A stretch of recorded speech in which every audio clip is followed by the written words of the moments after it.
अरे मोनू, तुम लोगों ने सुना है? ठाकुर जी के खेत के पीछे जो बड़ा बगीचा है ना, वहां के आम और अमरूद इतने मीठे होते हैं कि एक बार खाओ तो जिंदगी भर भूल ना पाओ। लेकिन लड्डू, वहां तो भूत रहता है। लोग कहते हैं जिसने भी वहां से फल तोड़े वो फिर कभी गांव लौटा ही नहीं। अरे डरपोक, ये सब बड़ों की बनाई कहानियां हैं। भूत वूत कुछ नहीं होते। पर मैंने अपनी आंखों से देखा था। पिछले साल अमित चाचा गए थे बगीचे में। लौटे तो थे लेकिन बोले कि पेड़ खुद ब खुद हिलने लगे थे। वाह, अब तो और भी मजा आएगा। कल रात को चलते हैं सब मिलकर, देखेंगे असलियत क्या है। तीनों दोस्त आपस में बातें करते करते अपने अपने घर चले जाते हैं। रात का समय, बच्चे चुपके चुपके घर से बाहर मिलने आते हैं। सब तैयार हैं? कल शाम होते ही निकलना है आम का मजा लेने। हाँ मोनू, कल हम सब मिलकर भूत का भेद खोल देंगे और फल का मजा भी लेंगे। लेकिन अगर सच में भूत मिल गया तो फिर कौन बचाएगा? सोनू? अरे मोनू मेरे भाई, अगर भूत आया तो उसे भी अपने साथ आम खिलाएंगे और अमरूद का मजा छकाएंगे। हाँ, और कहेंगे भूत बाबा आप भी खाओ और हमें भी खाने दो। बच्चे हंसते हैं, लेकिन मोनू का चेहरा अब भी घबराया हुआ है। शाम को तीनों बच्चे बगीचे में दाखिल होते हैं। जैसे ही बच्चे बगीचे में पहुंचे, उन्हें अजीब सा सन्नाटा महसूस हुआ। पेड़ों की छाया में डर छिपा हुआ था। ये जगह तो बहुत अजीब है, ना कोई चिड़िया ना कोई आवाज, सब चुप क्यों है?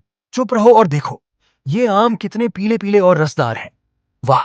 लड्डू एक आम तोड़ लेता है। तभी तेज हवा चलती है, पत्तियां झरझराने लगती हैं, डरावनी हंसी सुनाई देती है। तुम लोगों ने सुना? ये आवाज कहाँ से आई? मुझे तो लग रहा है कोई हमें देख रहा है। चलो यहां से भाग चलते हैं।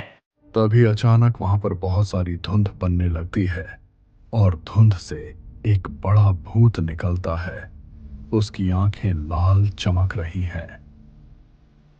कौन है जो मेरी इजाजत के बिना मेरे बगीचे के फल तोड़ने आया है?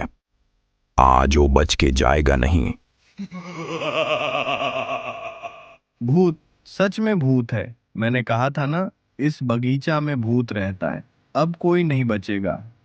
हम बस आम खाने आए थे, हमें माफ कर दो। हम लोगों से गलती हो गई, अब कभी चोरी नहीं करेंगे। मेरे बगीचे का फल चुराने वालों को चैन से जीने का हक नहीं। तुम लोगों ने मेरी नींद भंग की है। भूत बाबा, हमें मत मारो, हम बच्चे हैं, हमें कुछ नहीं पता था। आगे से ऐसी गलती नहीं होगी। बच्चों की मासूमियत पर भूत भी नरम हो जाता है और अपनी आप बीती बताने लगता है। मैं तुम्हें नुकसान नहीं पहुंचाऊंगा, लेकिन तुम्हें मेरी कहानी सुननी होगी। आप मारते नहीं? फिर लोग क्यों कहते हैं कि आप खा जाते हो आदमी लोगों को? क्योंकि लोग झूठ बोलते हैं। सच ये है कि जब मैं इंसान था तो मैंने अपनी मेहनत से ये बगीचा लगाया। सुबह से शाम तक पसीना बहाकर इन पेड़ों को बड़ा किया। लेकिन मेरी मौत के बाद लोग चोरी करने लगे। उन्हें मेहनत का सम्मान नहीं रहा। मैंने सोचा अगर लोग डरेंगे तो शायद चोरी छोड़ देंगे, इसलिए मैंने उन्हें डराना शुरू किया। किसी को मारा नहीं, लेकिन सबने कह दिया कि भूत खा जाता है। हमें माफ कर दो भूत बाबा, हम भी गलती से चोरी करने आए थे। अब हम कभी नहीं आएंगे। अब हमें समझ आ गया कि मेहनत का फल ही सबसे मीठा होता है। हम गांव वालों को बताएंगे कि आप किसी को नुकसान नहीं पहुंचाते। शाबाश बच्चों, याद रखना, मेहनत से पाया हुआ फल मिठास देता है, चोरी से पाया हुआ फल जहर बन जाता है। भूत धीरे धीरे धुंध में गायब हो जाता है। बच्चों के चेहरे पर राहत और खुशी है। बच्चे गांव लौटते हैं, सबको सच्चाई बताते हैं। इसका मतलब तो भूत बाबा बुरा नहीं, बल्कि मेहनत की कदर करता है। हाँ, अब हम सबको मेहनत करनी होगी। चोरी करना पाप है, भूत बाबा ने सिखाया। चोरी नहीं, मेहनत का फल खाने के अलग मजा है।